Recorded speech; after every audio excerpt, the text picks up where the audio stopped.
अस्सलाम वालेकुम नाज़रीन, मैं हूँ मंसूर अली खान। प्रोग्राम में आपको खुशामदीद कहेंगे। नाज़रीन, इमरान खान साहब की लगता है कि मुश्किलात कम होने का नाम नहीं ले रही। आज उनके लिए एक और बुरी खबर ये आई कि अब साइफर के हवाले से भी उनके खिलाफ एक मुकदमा दर्ज कर लिया गया है। आज़म खान साहब, उनके साबका प्रिंसिपल सेक्रेटरी, आज उन्होंने एक दफ़ा फिर आके अपनी गवाही रिकॉर्ड करवाई है और अपना बयान रिकॉर्ड करवाया है। साथ ही साथ बताया गया है कि पाकिस्तान तहरीक इंसाफ के तकरीबन 22 रहनुमाओं को इश्तिहारी करार दे दिया गया है बाकायदा तौर पर आज पुलिस की जानिब से। लेकिन दूसरी जानिब पाकिस्तान तहरीक इंसाफ के रहनुमाओं के लिए कुछ खुशखबरियां भी आ रही हैं। आज शहरियार आफरीदी और शानदाना गुलजार साहिबा, दो मुख्तलिफ रहनुमाओं को जो गिरफ्तार किया गया था, आज बाबर सत्तार साहब जो इस्लामाबाद हाई कोर्ट के जज हैं, उनकी जानिब से उनके रिहाई के ऑर्डर आ गए और उनके लिए खुशी की खबर आई। लेकिन उनको ये कहा गया कि आपने इस्लामाबाद के अंदर अपने घर के अंदर ही रहना है।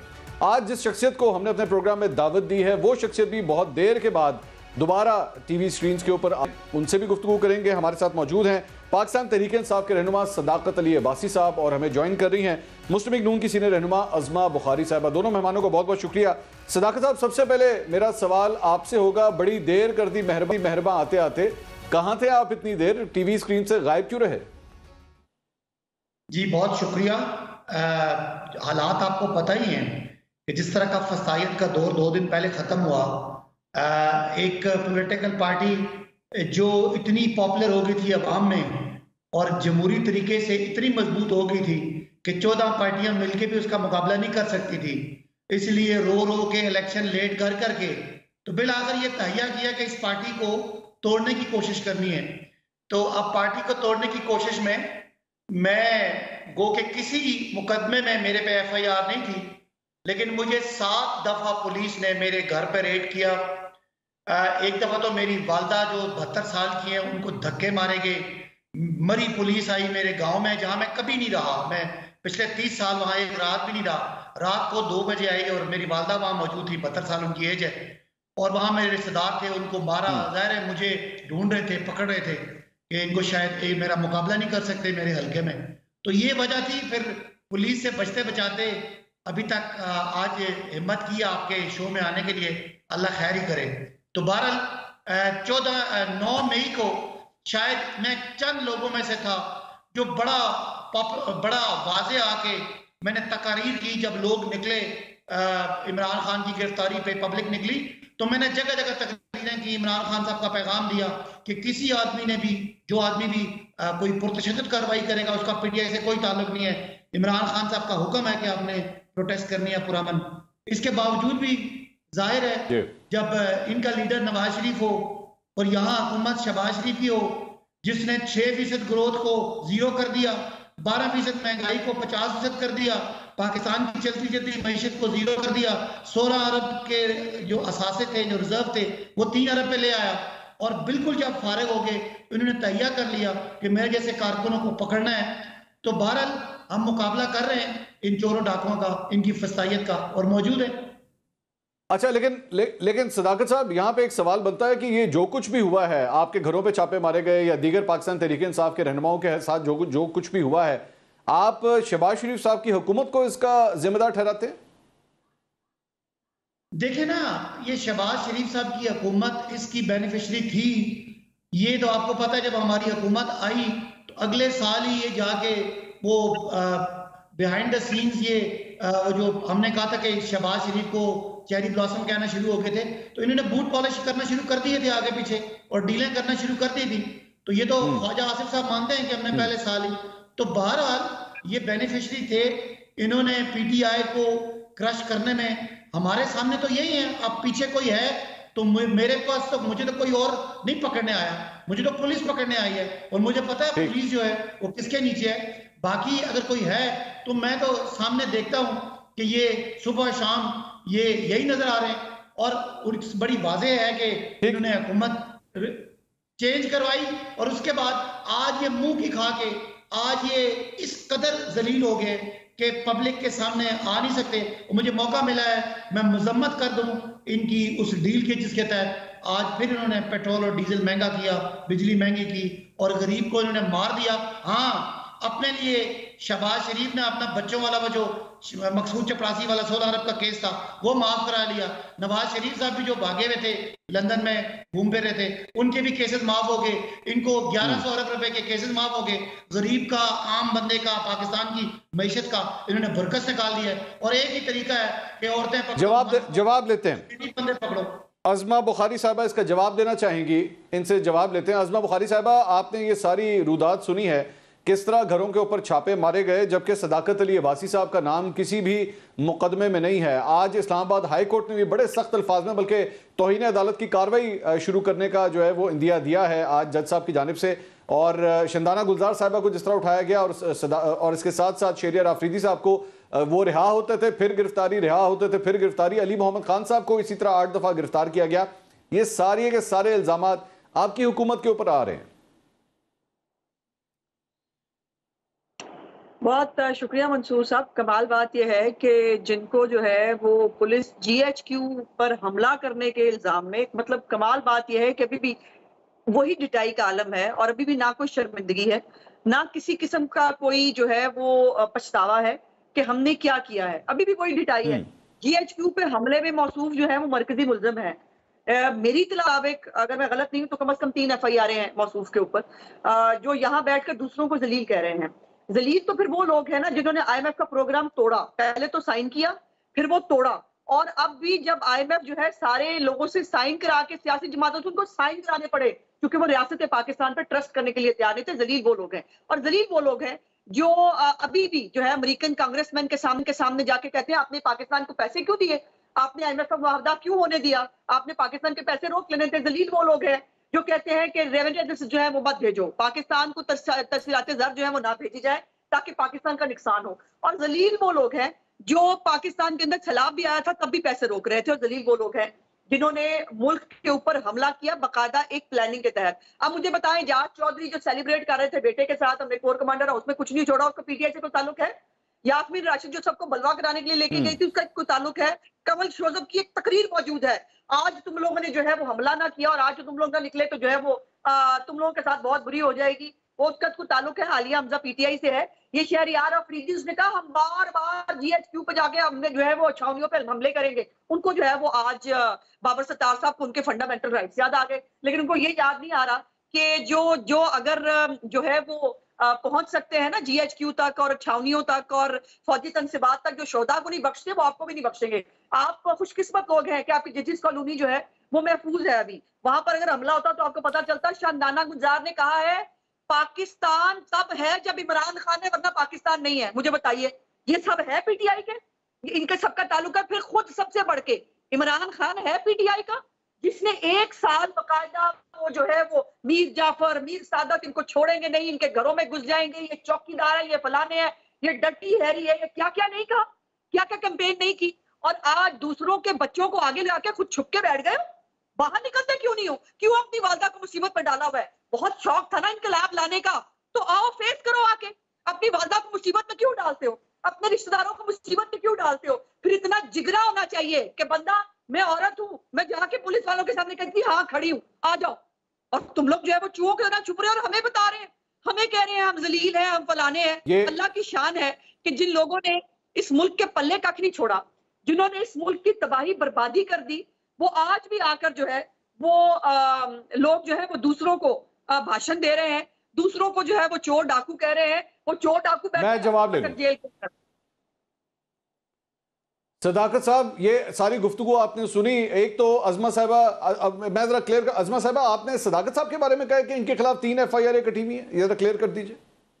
जी जी, मेरी इंफॉर्मेशन के मुताबिक जो मुझे याद है उसके मुताबिक इनके ऊपर 3 FIR हैं जी। अच्छा सदाकत साहब, सबसे पहले इसका भी जवाब दे दीजिए। और मंसूर, पुलिस वाले मीना बाजार ले जाने के लिए तो नहीं ढूंढे रहे ना इनको, FIR ढूंढ रहे हैं ना। अच्छा, मैं जवाब ले लूं इनसे। जी सदाकत साहब, गो है। मंसूर साहब, पहली तो बात है, आप किसी को वजीर मशीर को बुलाते तो उसको पता होता। बीबी को आपने बुला लिया, बीबी को उन्होंने रखा इसी काम के लिए कि झूठ बोलें। मैं इनको चैलेंज करता हूं पूरी मुस्लिम लीग नून के सामने, और ये कल माफी मांगे। इन्होंने 3 FIR की है, अगर एक भी मेरे पे FIR हो किसी भी जुर्म में, ये हैं ही झूठे बेईमान। और किस तरह ये कह रही हैं कि अपनी माँ को बचाओ, शर्म आनी चाहिए। ये वही ज़िया-उल हक के पैरोकार हैं कि बजाय कि ये शर्म करती कि मेरी वालदा को धक्के दिए इस शहबाज शरीफ के दौर में पुलिस ने बिला किसी कसूर के, मैं कभी उस घर में गया ही नहीं या कभी रहा ही नहीं, तो ये कहती है कि आ जाओ, मैं कहाँ आ जाऊँ, तुम्हारे घर आ जाऊँ, नवाज शरीफ के घर आ जाऊँ, शहबाज शरीफ के घर आ जाऊँ, आता हूँ, बुला लो मुझे। अगर मेरी माँ को धक्के देके आपको शर्म नहीं आई, आपको शर्म नहीं आई ये बात? मैं आप दोनों से रिक्वेस्ट करूंगा, आप क्या आपने खाने में नहीं, मुझे बताएं ना, ये मेरी आप दोनों से रिक्वेस्ट है। किसी की वालदा के बारे में आप ये कहते हैं कि आप बाहर आ जाओ, बाहर कहाँ आ जाओ, सड़क पे आ जाओ, बजाय इसके कि शर्मिंदा हो कि नहीं, उनसे उनका सदाकत साहब, उनका कहने का मकसद ये था, सदाकत साहब सुन लीजिएगा, उनका कहने का मकसद ये था कि बेहतर है कि आप अपने आप को पुलिस के हवाले कर देते अगर आप एफआईआर में नॉमिनेटेड हैं। इस खातून बोली है, मैं एक जुमला भी नहीं बोला, जो उन्होंने बातें की करें, अब मेरी बारी पे नहीं बोलेंगे, आप सवाल करें मैं जवाब दूंगा। अजीत, अच्छा ठीक, मैं इसको इसके जरा क्लैरिटी ले लूं इसमें। अब आप फरमा रहे हैं आपके खिलाफ कोई किसी किस्म की कोई एफआईआर नहीं है। अजमा साहबा, मेरे ख्याल में आपको शायद फिर गलत इंफॉर्मेशन मिली होगी, वो कह रहे हैं कि उनके खिलाफ कोई एफआईआर नहीं है, वैसे पुलिस पकड़ना उनको चाह रही थी। हाँ नहीं, वैसे पुलिस उनको पकड़ के मीना बाजार पे ले जाना चाह रही है ना, और जीएचक्यू के ऊपर हमला करते हुए मौसूफ जो है वो लीड करते हुए मॉब को लेके जा रहे थे, वो भी ये नहीं थे, वो मौकल आए थे। एक तो आपने भागे हुए भगौड़े के साथ मुझे बिठा लिया, भागे हुए भगौड़े के साथ मुझे बिठा लिया।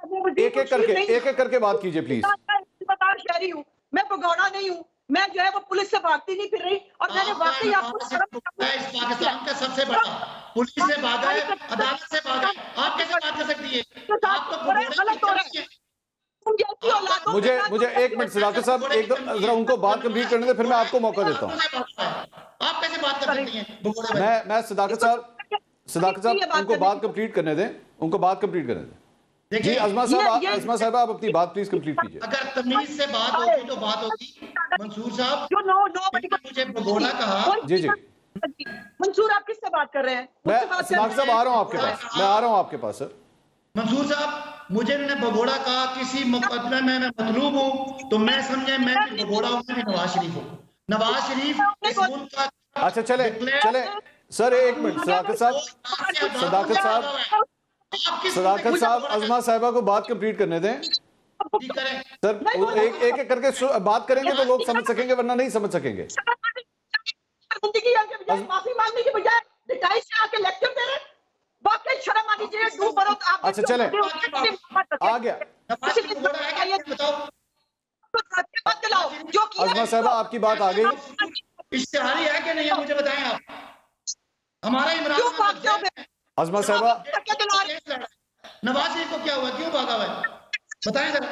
मैं तो नहीं हूं। अच्छा अजमा साहिबा, तो एक भगोड़ा शख्स आपने लिया जो कानून नाफिज करने वाले इदारों को जीएचक्यू हमले में जो है मतलूब है, हमले में डालना है ना, तो आपको शर्म आनी चाहिए कि आप टीवी पे बैठ के बार बार झूठ बोल रही हैं। मैं आपको वजाहत कर रहा हूं, आपको शर्म ही नहीं आ रही। अच्छा मेरी आप दोनों से रिक्वेस्ट है, मेरी दोनों से रिक्वेस्ट है, दोनों से रिक्वेस्ट है, आप लोग दोनों मेरे बहन भाइयों की तरह हैं, मेरी आप दोनों से रिक्वेस्ट है। अजमा साहिबा एक मिनट, मेरी आप दोनों से रिक्वेस्ट, आप मेरे दोनों बहुत करीबी हैं, मेरे लिए सदाकत साहब, मेरे लिए आप भी बहुत रिस्पेक्टिव है। प्लीज ये नेम कॉलिंग दोनों साइड्स छोड़ दें, लेट्स डिबेट करते हैं, नेम कॉलिंग छोड़ दें, वैसे बात करते हैं, आराम से बात करते हैं। और इनको बीबी से कहें अपनी बारी पे बोलें। अच्छा चले ठीक है सदाकत साहब, एक मिनट सदाकत साहब, मेरी आपसे रिक्वेस्ट है, सदाकत साहब एक मिनट ठहर जाइएगा सर। ये डिबेट आगे लेके चले ना, छोड़ें भगोड़ा किसने किसको कहा, छोड़ें आगे चलते हैं। अजमा साहब आप बात कंप्लीट कीजिए, फिर मैं सदाकत साहब के पास जाऊंगा। दुनिया फैसला करे, आपके नाज़रीन फैसला करें आपकी भगोड़ा कौन है। मेरे पे कोई एफआईआर निकल है, मैं भगोड़ा हूं, नवाज शरीफ का फैसला आएगा, वो भगोड़ा नहीं है जरा। अच्छा ठीक है सदाकत साहब, आ गया पॉइंट आ गया, जरा अजमा साहबा को बात कंप्लीट करने दें। वजीर मुशीर बुलाओ इनके लिए। जी अजमा साहब जेल के वार्डन होने चाहिए, कोई हवालदार लाके बिठाए इनके साथ। चलें अजमा साहबा, आपका पॉइंट आ गया। अब दोनों प्लीज ये भगौड़े का लफ्ज इस्तेमाल ना करें, मेरी दोनों से रिक्वेस्ट है। देखिए मैंने अपनी बात का इंतजार किया, मैंने आपसे कहा मुझे मौका दीजिए जब ये बात कर रहे थे, और उसके बाद बीच में ये मुसलसल बोलते रहे, उसने पर्सनल अटैक शुरू मुझ पे किया है। अगर इनके ऊपर FIR नहीं है तो पुलिस इनको क्यों लेने के लिए आ रही है? और मैंने इनको इनके साथ हमदर्दी की कि अपनी माँ वालदा साहब के साथ कि मत करवाओ, आके पेश हो जाओ, आप बेगुनाह होंगे ना, आप बेगुनाह साबित हो जाएंगे, बात खत्म हो जाएगी। अपनी वालदा साहब को धक्के क्यों दिला रहे हो? इनकलाब लाने का शौक है ना, इमरान खान की मोहब्बत, हर माँ बाप की मोहब्बत से ऊपर आप लोगों के ऊपर तारी है ना, तो फिर हिम्मत करो, फिर चूहे मत बनो, फिर आके कहो कि हाँ जी हम यहाँ खड़े हैं, हमारे ऊपर साबित कर दे। नहीं साबित होगा तुम बेगुनाह साबित हो जाओगे। यहाँ पर तो इनको थोक के हिसाब से जमानतें मिलती हैं, इनके रिमांड तोड़े जाते हैं, गुड टू सी यू कहा जाता है। इन लोगों को तो कोई हाथ लगाने के लिए तैयार नहीं है। और ये आके वजीर मुशीर बैठाए इसके साथ, इनके साथ वार्डन बैठना चाहिए, इनके साथ कोई हवालदार बैठना चाहिए, इनके साथ तो मुझे बैठना ही नहीं चाहिए था। आपने मुझे बुलाया, मैं आ गई, लेकिन आपको सलाम है कि जिनको पुलिस ढूंढ रही है उनको आपने ढूंढ लिया, पुलिस को नहीं मिले। ये कमाल बात है। चलें, मैं फिर ये आज क्लेम कर सकता हूं कि शायद मेरी कार्रवाई और मेरी पहुंच जो है वो पुलिस से भी ज्यादा है। मैं इस तरह बिल्कुल है। अच्छा सदाकत साहब मेरा सवाल तो सुन लें। अच्छा सुन लीजिए आप दोनों को पहले मैं एक बात बता दूं, नाजरीन को भी बता दूं कि जब आप दोनों इकट्ठे बात करते हैं ना, तो चूंकि आप दोनों स्काइप के ऊपर हैं, आप दोनों की आवाज कट जाती है, तो बराए मेहरबानी कोशिश कीजिए कि एक एक करके बोलें। अजमा साहिबा की बात हो गई, सदाकत साहब अब आप प्लीज अपनी बात को शुरू कीजिए और कोशिश कीजिए no name calling, both of you please. Sadaqat साहब प्लीज आप कंटिन्यू करें। देखिए, मैं सारे नाजरीन के सामने मैंने अपनी वालदा के साथ पुलिस की जो वो उनके घर में दाखिल हो गए, उनको धक्के दिए गए और मेरे घर के वालदा के घर के मेरे सारी अलमारियों के कपड़े बाहर निकाले गए, वहां बंदों को मारा गया। मैं ये बात कर रहा हूँ तो खातून जो है वो कह रही है कि तुम्हें मैंने 3 FIR में नामजद कर दिया है, तुम छुपो नहीं, बाहर आओ। तो बजाय इसके कि आप इस बात पे कहें कि शहबाज शरीफ की पुलिस शर्मिंदा है, शहबाज शरीफ की ये ज्यादती है, ये पुराने ही इस तरह के फस्तायत के ये इनको आदतें पड़ी हुई है। मैं माजरत चाहती हूँ कि शहबाज शरीफ के दौर में ये कुछ हुआ, बजाय इसके वो मुझे कह रही है कि आप बाहर आओ। भाई मैं बाहर कहाँ पे आऊँ? मैं अपने आप को थाने में आके अपने अच्छा मेरा सवाल, सदाकत साहब मेरा आपसे सवाल, सदाकत साहब मेरा आपसे सवाल कि ये जो इल्जाम है, सदाकत साहब अच्छा चलें, मुझे अब सवाल करने की इजाजत दीजिए ना, वो नहीं बोल रही, मैं सवाल कर रहा हूं आपसे कि ये जो इल्जाम है कि जनाब उस दिन 9 मई को जो है एक सोची समझी साजिश के तहत, और इसमें पाकिस्तान तहरीक इंसाफ के अपने कई रहनुमा अब ये कह रहे हैं कि जनाब वाकई एक साजिश मौजूद थी, ये पहले से प्लानिंग मौजूद थी, इसके हवाले से जो कुछ हुआ है उसका रद्द अमल कहा जाता है कि जनाब ये उसका रद्द अमल हो रहा है। तो क्या आप समझते हैं कि वाकई कोई ऐसी साजिश थी या हुई है ऐसी साजिश जिसकी वजह से अब आपकी पूरी जमात को यह सब कुछ फेस करना पड़ रहा है? बिल्कुल मंसूर साहब, आपको मैंने 2 वीडियोस भेजी हैं इस प्रोग्राम से पहले, अगर आपका इजाजत हो तो आप चला दें। मैं जहां पे मैं खुद उन प्रोटेस्ट में मौजूद था, जब आवाम निकली तो हम निकले, हमने अपनी जिम्मेदारी अदा की। वहां पे लोग ऐसे लोग आए और मैं अगर किसी मुझे कोई बुलाएगा तो मैं गवाही दूंगा, जिन्होंने पुलिस ने धक्का मार के लोगों को GHQ की तरफ भेजा और वहां ऐसे लोग आए जिन्होंने कहा सब GHQ चलें। हालांकि हम लोग तकरीरें कर रहे थे कि प्रोटेस्ट करो, पुरअमन प्रोटेस्ट करो, ये इमरान खान को गैर कानूनी गिरफ्तार किया है, हम सारे किसी किस्म का कोई तोड़ फोड़ नहीं करेंगे। वो मेरी वीडियोस उस जगह की मौजूद हैं, अगर आपका प्रोग्राम अलाउ करता है तो आप चला दें। और वो मैं कहना चाहता हूं कि ये साजिश थी, इसीलिए इस तरह के जो लोग जो पाकिस्तान के लोगों पे जिन्होंने 12% से महंगाई 50% कर दी, जिन्होंने पाकिस्तान की ग्रोथ मैंने बताया कि 6 से 0 कर दी, रिजर्व खत्म कर दिए, एक्सपोर्ट बैठा दिया, कर्जों के अंबार लगाए। आज भी पेट्रोल इमरान खान के दौर में 150 का था, आज इन्होंने 250 का कर दिया।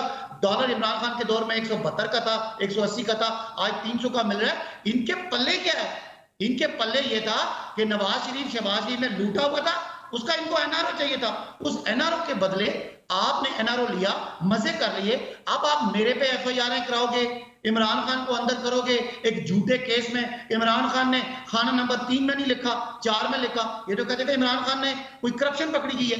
इमरान खान का तो जिस केस में इन्होंने बंद किया, एक फेयर ट्रायल भी नहीं दिया, उसको मौका भी नहीं दिया कि वो अपने गवाह पेश करे, उस केस में इमरान खान को बंद करके आपका क्या कहना है, लोग छोड़ेंगे?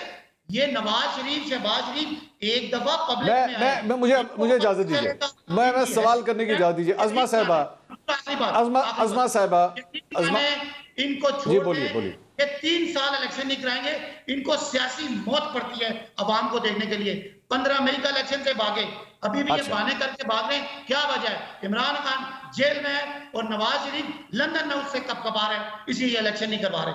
पाकिस्तानी अवाम से डरते हैं। अज़मा साहिबा, ये जो आ गया सर, पॉइंट आ गया। अज़मा साहिबा, ये जो इल्जाम सदाकत साहब लगा रहे हैं, ये तो आपके अपने रहनुमाओं ने भी कहा है। राना तनवीर साहब का एक बयान अभी पिछले दिनों कल परसों आया, जिसमें वो कह रहे हैं कि जी अगले इलेक्शन में बैलेट पेपर पे बल्ला नहीं होना चाहिए, और साथ ही साथ इन इलेक्शंस को इतना डिले कर दिया गया। राजा रियाज साहब ने कल एक प्रोग्राम के अंदर कहा कि जी इलेक्शन जो है वो, मैं आपको बता रहा हूं कि 15 फरवरी के आसपास होंगे। अभी इलेक्शन कमीशन ने कोई फैसला नहीं किया, लेकिन राजा रियाज साहब पहले ही अनाउंस करें। तो ये जो तासुर बन रहा है कि वाकई मुस्लिम लीग नून अपनी परफॉर्मेंस की वजह से इलेक्शन से भाग रही है, इस पे क्या कहेंगे आप?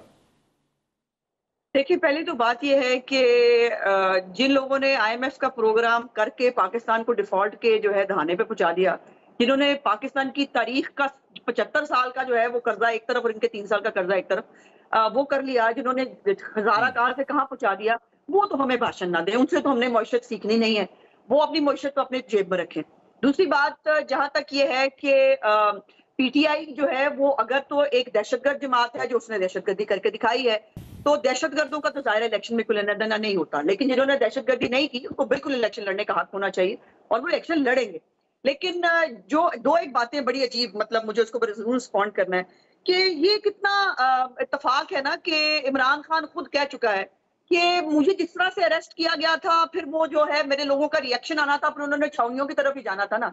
14 शहरों के अंदर भयक वक्त लोग जो है वो मोक्कलान के कान में कहने की वजह से जो है वो फौजी तनसीबात की तरफ इकट्ठे चल पड़े और उनको लोगों को धक्के मार रहे थे मोक्कलान कि आप जाएं, आप जाकर जो है वो शोधा की जो है वो तस्वीरें तोड़ें, आप जीएचक्यू पे हमला करें, आप जो है इनके ऊपर गोलियां नहीं चलाई गई। ये भी बड़ा जुल्म है। इनका ख्याल है कि इनका प्रोग्राम यही था, चूंकि गोलियां और लाशें हासिल करनी थी, और इसलिए तो श्रीलंका बनना था ना पाकिस्तान, वो श्रीलंका नहीं बन सका पाकिस्तान, और लाशें नहीं मिली इनको, और वो प्रोग्राम जो है वो तलपट हो गया। अब ये जो खुद के जो 14 शहरों के अंदर जो ये सारा एक प्लान, और ये अब इनके अपने लोग बता रहे हैं, जो तर्जुमानों की मीटिंग होती थी ना, वहां पर बैठकर जो है बिल्कुल डिफेंसिव नहीं होना। 9 मई के बाद भी अगले ने कहा, इमरान खान ने, डिफेंसिव नहीं होना, बिल्कुल टिका के आप कहें ठीक हुआ है, और जो है वो उसको बार बार कहा मजम्मत कर दो। वो आदमी मजम्मत करने के लिए भी तैयार नहीं था। और मैं आज भी इस बात पे अब भी कहूंगी और बिल्कुल दोबारा कहूंगी, रीइंफोर्स करूंगी कि जो लोग, जिनको शौक है ना इमरान खान के लिए इनकलाब लाने का, मुझे अफसोस ये है कि आज भी ये इतने सस्ते सियासतदान है, इतने थर्ड क्लास सियासतदान है कि आज भी लोगों की मिजरीज बेच रहे हैं। 14-14 साल के बच्चे जिनको आपने आगे लगा के, जिनको आप जो है वो पढ़ पढ़ के उनको जो है वो पता नहीं क्या आपने उनके दिमाग खराब किए, उनको खराब करके आप ले गए जो है वो 9 मई की जो है उनके सानिया कराने के लिए, और उनको जो है आज जब उनके ऊपर बिजरीज आ रही है उसको भी बेच रहे हैं, उसके ऊपर वो एक फिल्में बना रहे हैं, उस पर वो कर रहे हैं। और शर्मों का आलम यह है कि लोग इनके बयानात, एक मिनट, बहुत सारे लोग जो अंडर अरेस्ट है वो बयानात दे रहे हैं। ये बयान क्या देंगे? लोग बयानात दे रहे हैं कि उनको कैसे लेके जाया गया जीएचक्यू, उनको कैसे लेके जाया गया कोर कमांडर हाउस, उनको कैसे जो है मियांवाली की बेस पे पहुंचाया गया, उनको कैसे जो है वो सरगोदा के अंदर जो है घुसाया गया। ये सब जो है ऑन रिकॉर्ड मौजूद है। और ये जो बार बार पूछ रहे हैं मैं कहाँ हूँ, किसी बाहर चौक में आ जाओ, आप ले जाएंगे आपको ले जाने वाले। चलें, ठीक है, मैं सदाकत साहब से ये सवाल भी करूंगा। और दूसरी बात ये कि सदाकत साहब ने यह भी फरमाया था कि जनाब मुझे अगर भगौड़ा कहा जा रहा है तो नवाज शरीफ साहब भी तो वापस नहीं आ रहे। ख्वाजा आसिफ साहब ने खुद कहा कि उनके हवाले से रिस्क है, जब तक रिस्क क्लियर नहीं तब तक ये नहीं हो सकता कि वो वापस आ जाएं। आखिर फिर उनके केस को क्या कहेंगे, जानते हैं एक छोटे से ब्रेक के बाद। हमारे साथ रहिएगा।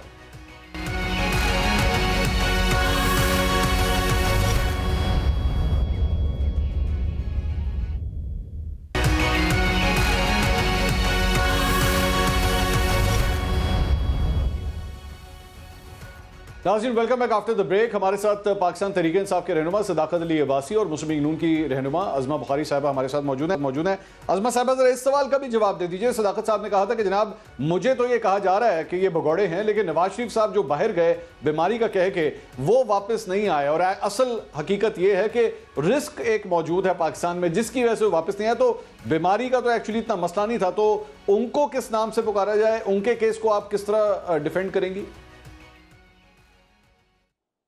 देखिए उनके उनके खिलाफ ये करते नहीं रहे, ये आज तक जो है उनके खिलाफ जो है वो किसी रियासत पे चढ़ दौड़ने का इल्जाम नहीं है। उनके खिलाफ जो है वो सर झुकाकर अपनी सजा होने के बावजूद मुल्क में वापस आकर वो जेल गए थे और उनको जो है उन पे मॉनिटरिंग जज लगा हुआ था, उनकी डे टू डे हियरिंग होती थी, उन्होंने किसी इंसानी ढाल को इस्तेमाल नहीं किया। और जिस केस के अंदर जो है ये बार बार उनको जो है इस नाम से पुकारते हैं जिसके अंदर ये आज खुद इन्वॉल्व है, ये तो काफी अमल कहते हैं बाय द वे इसको, वो केस जो है उसके अंदर मरियम नवाज साहिबा और कैप्टन सफदर शरीक मुल्जमान है और उनको जो है बाइज्जत बरी किया जा चुका है और उसमें बाकायदा मियां नवाज शरीफ साहब के बारे में कहा गया है कि उनकी जो है वो, मेरी आवाज आ रही है?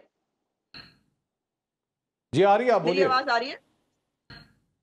उनके बारे में भी जो है वो जजमेंट के अंदर कहा गया है कि ये साफा उनके नाम पे नहीं था और उनके ऊपर जो है ये गैर जरूरी इल्जाम लगाए गए। उनके ऊपर बेटे से ख्याली तनख्वाह लेने पर उनको जो नायल किया गया था, जो इनका गीदड़ बैठा है ना अंदर जो रो रहा है मुझे 1 क्लास दे दो, मुझे फलानी क्लास दे दो, और वो बाहर आके पिट से आपा उसके लोगों ने हर वक्त डाला होता है, वो खुद कह के गया था कोई क्लास नहीं होनी चाहिए। और उसके ऊपर अभी तो ये मिस डिक्लेरेशन का केस है ना जिसमें वो अंदर गए हैं, मौसूफ को पता होना चाहिए कि उनके ऊपर अभी नैब का तोशा खाना की इंक्वायरी चल रही है, तो वो अभी उसके ऊपर उन्होंने जो वो हीरे जवाहरात खाए हैं ना दोनों बंटी बबली की जोड़ी ने, वो उसका भी तोशा खाना का नैब के अंदर केस में उसमें उनका पता चलेगा ये कितने अरबों रुपए के जो है वो लेके गए हैं। और आलम ये है कि नकली चीजें अंदर रखा के तोशा खाना में जो है असली है वो ढकार लेके चले गए। सो मेरा लीडर तो आ रहा है वापस और गज बज के आ रहा है और उनके बारे में जो है इमरान खान ने बाय द वे इनको जरा पढ़ा दीजिएगा किसी वक्त, सुप्रीम कोर्ट के अंदर जो इमरान खान ने पिटीशन फाइल की थी ना उसमें उसने लिखा कि एस्टेब्लिशमेंट ने जो है वो नवाज शरीफ को सजा दिलाई थी। सो वो खुद भी मानता है कि एस्टेब्लिशमेंट की वजह से नवाज शरीफ साहब को सजा हो रही थी, तो अपने अंदर गट्स पैदा करो, जो किया है ना उसको भुगतने के लिए हिम्मत पैदा करो और कहीं आने की जरूरत नहीं। जहां जिस बिल में छुप के बैठे हैं उससे बाहर किसी चौक चौराहे में आ जाए, आपको ले जाएंगे जिन्होंने जाना होगा। मैं सवाल करता हूं, मैं सदाकत साहब से सवाल करता हूं। सदाकत साहब, ये तो वाकई ये एक फैक्चुअल बात सामने आती है कि नवाज शरीफ साहब के खिलाफ अगर सजा हो तो आप कहते हैं बिल्कुल इंसाफ हुआ है, ऐसा ही होना चाहिए, लेकिन इमरान खान के खिलाफ अगर सजा हो और उनको भी जो है वो जज साहब जो है वो एक फैसला दें और सजा सुनाए, तो उस जज के खिलाफ आप लोग जिस तरह इस वक्त एहतजाज कर रहे हैं, लंदन के अंदर जो एहतजाज हुआ, जिस तरह उनकी गाड़ी के पीछे भागा गया, ऐसा तो हमने पैनमा के जज के साथ भी नहीं देखा था जो कुछ हुआ। तो दूसरे की तरफ जो है वो आप इंसाफ कहते हैं, लेकिन अपनी तरफ जब बात आए तो आप लोग कहते हैं कि ये नाइंसाफी हुई है। अच्छा मंसूर साहब, बात ये हुई थी, मैंने अपनी बात की थी मिस्कीन की, कि मिस्कीन पे कोई FIR भी नहीं है और जिसको बीबी भगोड़ा कह रही हैं, नवाज शरीफ साहब एवनफील्ड जो अपार्टमेंट्स हैं उनकी आज भी उनके पास कोई रसीद नहीं है, वो चोरी के बने थे, उसका सबूत ना देने के इल्जाम में हमारा कोई कसूर नहीं है, इनकी अपनी हुकूमत थी, इन्होंने खुद कहा कि हम जनाब ये है हजूर ये जराए, अपने दौर में सजा हुई, सुप्रीम कोर्ट से सजा हुई, उसके बाद उनका जो दूसरा केस था अजीजिया वाला, हाई कोर्ट से उनका केस नैब कोर्ट से सजा हुई और यहाँ से वो बहाना मार के भागे में। तो अगर भगोड़ा, मैं सिर्फ पूछता हूँ कि एक बंदा जिस पे FIR नहीं है वो भगोड़ा है, या एक बंदा जो अरबों रुपए खा के इस मुल्क की सजा याफ्ता होके वो 8 हफ्तों की। अच्छा चले मैं सदाकत साहब यहीं पे आपसे सवाल कर लेता हूं। सदाकत साहब मेरे इस सवाल का जवाब दे दें, इस सवाल का जवाब दें। हामिद खान साहब पाकिस्तान तहरीक इंसाफ के सीनियर रहनुमा है, ये आप एक्सेप्ट करते हैं? साकिब निसार भी, उसके बाद जनरल बाजवा भी। मुझे सवाल कर दे अजमा साहब, मुझे सवाल कर जवाब ले लो ना। तो मैं अपनी पूरी बात कर लूं फिर। जी सदाकत साहब।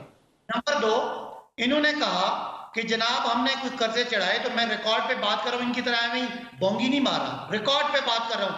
18 ट्रिलियन के कर्जे। अच्छा नहीं, इस तरह के अल्फाज ना इस्तेमाल करें। 3 साल के दौर में 18 ट्रिलियन के कर्जे कितनी FIR है ये पता नहीं है और वो हमें प्लास्टिक सिखाने बैठे हैं। एक करके जी, एक करके। सदाकत साहब की बारी है, सदाकत साहब को बात कंप्लीट करने की। काश इतनी मुल्क को बनाने के लिए इस्तेमाल कर ली होती। हमें अजमा साहिबा, सदाकत साहब की बारी है, सदाकत साहब को बोलने दीजिए। अजमा साहिबा, सदाकत साहब की बारी है, उनको बात कंप्लीट करने दें प्लीज। जी सदाकत साहब। उसने फिर बिलोंग बात की, अब ये बात का जवाब तो मिलेगा, ये नहीं होगा। मैं अजमा साहिबा, मैं मौजूद हूँ ना, अजमा साहिबा मैं मौजूद हूँ, मैं उनसे बात कर रहा हूँ। आप जब उसने इस्तेमाल किया आपने कुछ कहा, मेरे साथ आपने कुछ नहीं कहा मुझे। अच्छा जी, आप दोनों साइड जरा लैंग्वेज का ध्यान रखेंगे प्लीज, मेरी दोनों से रिक्वेस्ट है। मंसूर साहब आप जाते हैं, मेरी दोनों से रिक्वेस्ट है। मेरी बारी है, मैं इनकी बारी में नहीं बोलता। इन्होंने मैं आपसे कह रहा हूं सदाकत साहब आपकी बारी, मैं तो खुद कह रहा हूं कि आपकी बारी, आप बात कंप्लीट कीजिए। चुप करवाए ना फिर। देखें 18 ट्रिलियन अच्छा वो खामोश हो गई हैं, आप बोलिए, आप बोलिए। 3.5 साल में पीटीआई ने 18 ट्रिलियन के कर्जे लिए। अगर ये गलत साबित हो जाए तो मैं जिम्मेदार। और शहबाज शरीफ ने 1.5 साल में, 1 साल और 6 महीनों में 22 ट्रिलियन के कर्जे लिए। ये कर्जों का मुआवजा है, बाकी महंगाई का मैं मुआवजा कर चुका हूं। बाकी जो आपने कहा कि जज अगर इमरान खान को अपने जो गवाह वो पेश नहीं करने देता, इमरान खान के वकील बहस नहीं करते, जबकि नवाज शरीफ के केस में पूरी बहस हुई, सुप्रीम कोर्ट के बाद केस नीचे आया और नवाज शरीफ को सजा हुई, और नवाज शरीफ ने गली गली में मुझे क्यों निकाला कर निकला। वो अलग बात है कि अवाम नहीं निकली नवाज शरीफ के पीछे। इमरान खान को जब अरेस्ट किया गया तो इमरान खान को गैर कानूनी तौर पर बीबी अपनी बारी पे बोले नहीं, उस तरह तो सदाकत साहब सवाल करने दीजिए। सदाकत साहब, ये इमरान खान साहब को जब गिरफ्तार किया गया तब कितनी अवाम निकली? कितने लाख ये पूछना यार। बीबी आप अपनी थोड़ा सा सदाकत साहब में रह के अपनी बारी पे बोले भाई। अच्छा नहीं आपकी डिक्टेशन में नहीं बैठी, मैं मंसूर से बात कर रही हूँ, मुझे डिक्टेशन मत दो। अच्छा जी, आप मुझसे बात करें जी, दोनों मुझसे बात करें। नहीं तो मेरी आप दोनों मुझसे बात करें प्लीज, मेरी दोनों से रिक्वेस्ट है। आप दोनों बड़े अच्छे आपस में भी कॉलीग्स हैं, आप दोनों बड़े अच्छे कॉलीग्स हैं। सदाकत साहब मेरे सवाल का जवाब दीजिए जो मैंने आपसे पूछा। अब मुझे चुप कर रहे हैं, जब मैं बोलूं तो इनको चुप करें। आपके सवाल का आपका जी बेहतर आप बोलिए सदाकत साहब, आप बोलिए। जी सदाकत साहब, मैं पूछ रहा था कि इमरान खान साहब जब गिरफ्तार हुए तब कितने लोग निकले? देखिए, जब इमरान खान पहले गिरफ्तार हुए उस वक्त लोग निकले, और ये बाकी काबिल शर्म बात है कि आपने औरतों और बच्चों को जाके गिरफ्तार किया। कल जो लाहौर में एक 14 साल का बच्चे को इन्होंने 4 दफा गिरफ्तार करके छोड़ा और उसके वालिद की डेथ होगी। इस तरह डॉक्टर यास्मीन देख लें, कैंसर पेशेंट है, आलिया हमजा देख लें, वो जो खवातीन बेचारी जो सिर्फ वीडियो बनाती थी उनको इन्होंने गिरफ्तार करके। तो पाकिस्तान में इतनी फस्तायत, इतना जुल्म, इतना जो तशद्दुद हुआ लोगों पे, लोगों के घरों पे जो रेड किए, तो जाहिर है लोग उस तरह नहीं निकलते होते। और ना हमने लोगों को, इमरान खान जब अंदर गए तो एक स्पॉन्टेनियस रिस्पॉन्स आया और लोग निकले। उसके बाद पीटीआई ने उस तरह की प्रोटेस्ट ना की और ना हो सकती है। लेकिन आप ये समझे कि क्या जो कुछ आपने देखा है फस्तायत इस दौर की, इससे पहले कभी हुई? आप देख लें कि लोग 6 दफा अदालतों से निकलते हैं, रिहा होते हैं, ये फिर पकड़ लेते हैं। इनकी आप पूरी जो ये 1.5 साल का जो 1 साल 6 महीने का जो दौर है आप दिखा दें। मईशत की मैंने बात कर दी, इंसानी हकूक की बात कर दी, मीडिया की बात कर दी। आज 10,000 लोग गिरफ्तार हुए। हमारे दौर में तो सिर्फ बड़े बड़े चोर पकड़े गए थे। मुझे बता दें, एक कारकुन बता दें जो आम कारकुन हो, जो कोई फैक्ट्री वाला हो, जो कोई प्रोफेसर हो, आज कंप्यूटर साइंटिस्ट, आज डॉक्टर्स, इंजीनियर्स, दुकानदार इन्होंने पकड़े हुए। ऊपर से यहाँ आके ये उसका मजाक उड़ाते हैं। इसीलिए तो मंसूर ये इलेक्शन के लिए तैयार नहीं है। इनको पता है कुछ और ही होगा तो हम रहेंगे, वरना इलेक्शन में अवाम इनको यानी हर लिहाज से इन्होंने पाकिस्तान की अखलाकियात, पाकिस्तान का कानून, पाकिस्तान की जमहूरी रवायात, पाकिस्तान में जो सियासी आजादियां थी वो सारी सब करने के बाद आ गया सर, पॉइंट आ गया। अज़मा साहबा वांट्स टू आंसर। अज़मा साहबा जवाब देना चाह रही है, अब उनकी बारी है, अब उनकी बारी। ठीक है, ना बिलावल, ना मुल्ला फजल रहमान। आज इनको इमरान खान, अज़मा साहबा की बारी जी। आ गया पॉइंट आ गया, आपका पॉइंट आ गया सदाकत साहब। अज़मा साहबा आपकी बारी जी, प्लीज जवाब दीजिए। अल्लाह की शान ये है कि जिनके लीडर से लेकर जिनके कारकुन तक, जिसको इखलाक की अलिफ का नहीं पता, वो इखलाकियात का भाषण देगा हमें। जो कानून को मतलूब है वो कानून की अमलदारी सिखा रहे हैं हमें। कमाल बात ये है, अब ये जो सारी जिनका वावेला मचा रहे हैं ये वो खवातीन जो है वो डंडे ले लेकर जमान पार्क के बाहर, आओ तो सही, तुम्हारे साथ ये करेंगे, तुम्हारे साथ वो करेंगे, कोर्ट कमांडर हाउस में जत्था लेके जाती है, लेकिन उनको जो है औरत कार्ड खेलने उनके ऊपर, और इसको चुप करा देंगे। और ये इसीलिए तो कह रही हूँ कि ये गिद्ध है, ये सियासी गिद्ध है जो इन्होंने 9 मई को लोगों को सवाल किया। और उससे पहले जुडिशियल कॉम्प्लेक्स अंदर इमरान खान की फर्दे उन्होंने पूरा मॉब लेके और अब जो है जब लग रही है अब उसको अंदर जाना पड़ा है। बाहर निकलो, इनकलाब के दाइयों, बाहर आकर इनकलाब फेस करो। वो छोटे छोटे 14 साल के बच्चे तुमसे बहादुर है, वो मत है जो इस फेस कर रहे हैं चूहों की बजाय फंड्स पे, वो है बच्चे जो फेस कर रहे हैं। बराबर इलेक्शन दिलों में झुक के बैठो, इनकलाब लाने निकलेंगे। वैसा ही लीडर चूहा अंदर बैठाया हुआ ये बैठ के भाषण देंगे हमें। अपनी फिक्र बनाओ, तुम्हारे पास अच्छा मैं आपको मुल्क जलाने निकले, हमें बताएंगे पहले आपके पास सिक्योरिटी का इशू था, बताएंगे मुल्क कैसे बनाएंगे। इशू था, फिर आपके पास बराबर इलेक्शन करने का इशू था। आज आपके बहाने ही खत्म हो गए। अब आप खुल के कह रहे हो कि हम इलेक्शन 9 दिन में नहीं करा सकते। ये है सारी औकात इमरान खान जेल में भी होके 14 पार्टियों से कहाँ लेके गए थे लोगों को, क्यों लेके गए थे? जीएचक्यू पे आके बताओ, पेश हो पुलिस के सामने। मुझे नहीं बोलने दिया तो तुम नहीं बोलोगे, सिंपल इज दिस। हमने दहशतगर्दों के सामने सरेंडर करना नहीं सीखा। सियासी जब तक थे मैं बन के जवाब देती थी, अब दहशतगर्दों के साथ इसी जवाब होती है, जैसी बात करोगे वैसा जवाब होगे, सिंपल। मुझे बोलने नहीं दोगे किस खेत की बुरी हो जब हुकूमत मैं अभी रिजॉल्व हो जाता है इशू। ये दहशत सिखाए। अच्छा मेरे आप दोनों से रिक्वेस्ट, मेरा आखिरी सवाल है, मेरा आखिरी सवाल है सदाकत साहब, बात यह है कि इनकी हुकूमत के अंदर मेरी बारी में ये मौजूद मुसलसल बोले हैं, मैं इनको बोलने नहीं दूंगी, simple is this, tit for tat है। मेरी बारी में आखिरी चंक पे जो मेरी अब मैं बात कर रही थी, इसने मुझे इंटरप्ट किया है, मैं इनको बोलने नहीं दूंगी, सिंपल। आपने 1.5 साल में दिखा दिया आपकी क्या औकात है। अपने घर वालों को मुझे आगे भी तो सवाल करने देना, आप दोनों ही मुझे आगे सवाल करने दें। जी करें, मुझे सवाल करें, किया था बताओ आगे। सदाकत साहब हल तो निकलना चाहिए ना, अभी हल किस तरह निकलेगा सर? ये बात बताओ। जी आवाज नहीं आई। सॉरी नहीं, ये नहीं होगा। मैंने कहा सदाकत साहब हल किस तरह निकलेगा, हल भी तो निकाले ना। हाल यही है कि इलेक्शन करवाएं भाई आइन के मुताबिक। ये कौन होते हैं? नवाज शरीफ का कानून चलेगा, शहबाज का चलेगा, मुल्क का कानून चलेगा। 90 दिन में इलेक्शन कराओ और उसके बाद अगर ये जीत जाए हम इनको मान जाएंगे। इन्होंने सर्वे कराया पूरे पंजाब में, इनकी सिर्फ एक सीट है, सिर्फ एक सीट, बाकी सारी पीटीआई। ये कौन सा सर्वे है? 14 साल के बच्चे से कुछ सीखो। अच्छा मैं 14 साल के बच्चे की तरफ पेश करना सीखो। 14 साल के बच्चों को लेकर नहीं आती। देखो 1.5 साल मैं पता नहीं मैं किस तरह मैं ठीक है ना, मारो दिखाओ, ठीक है ना, मारो बताओ क्या किया 1.5 साल 1 साल 6 महीने में। बहुत शुक्रिया अज़मा बुखारी साहबा, सदाकत अली अब्बासी साहब आपका। नाज़रीन मुझे नहीं पता आज के आप कितनी गुफ्तगू सुन सके, मेरी कोशिश तो थी कि मैं आपके सामने इन दोनों का पॉइंट ऑफ व्यू आप तक पहुंचा सकूं। मैं खुद भी चूँकि एक दूसरी लोकेशन के अंदर मौजूद हूं, जाहिर बात है मेरी भी लिमिटेशंस हैं कि मैं किस हद तक जो है वो किसी को कह सकता हूं चुप होने के लिए, या कह सकता हूं कि आप अपनी बात कीजिए। बहरहाल प्रोग्राम से अब तक के लिए इतना ही, कल आपसे दोबारा मुलाकात होगी। अल्लाह हाफ़िज़।